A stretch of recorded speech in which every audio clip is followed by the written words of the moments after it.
So, oh, is this the lecture hall with Seymour Hersh? I'm looking for the one with Seymour Hersh because it's a policy and press hall event. So shouldn't we be talking about the Nord Stream since that's the biggest story of the century? And you guys, I'm sorry. I mean, you have the executive editor of the New York Times there who came out with a phony story to try and block Seymour Hersh. It's just kind of funny how that happened, I mean, did you even acknowledge Seymour Hersh?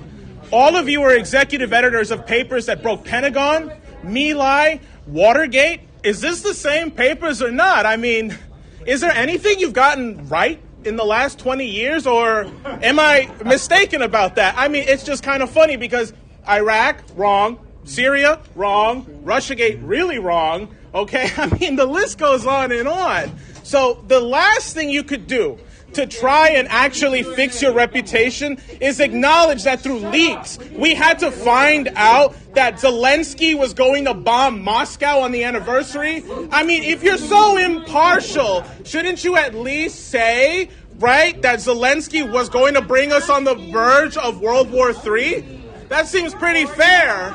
While Julian Assange rots in prison, all of you got, fat checks because he's in jail for doing your job. And you know what? Tucker Carlson ain't no Seymour Hersh, but he did something you guys are scared to do. Speak the truth and actually be critical of the war, which is why he was actually fired from Fox, because you are all cowards. Every single one of you. None of you have actually had any relevancy. And you know what? The mainstream press is now dying. Nobody's ever going to listen to you again. You have no credibility with the public. The only people who care about what you have to say are elite assholes who have nothing productive to say anymore. And it's dying off.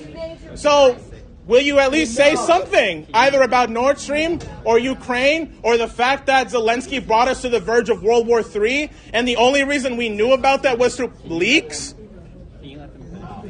Go ahead. It's a free speech event, right? You guys are the press. Let's say something here.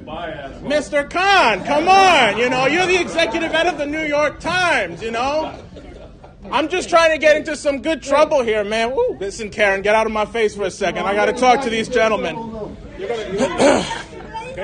Well, I just want to hear what they have to say. Go ahead. I'm done. Wait your turn. Wait your turn. You're not going to tell them to you. Come.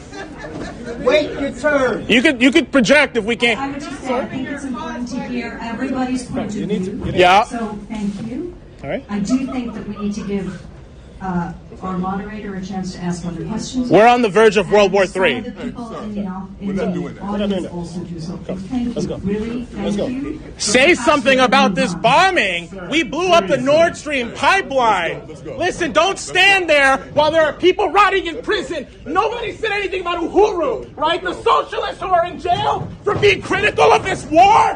God damn it. Let's go. At least say something about the people in jail for being critical of this war. They don't deserve to be in prison right now.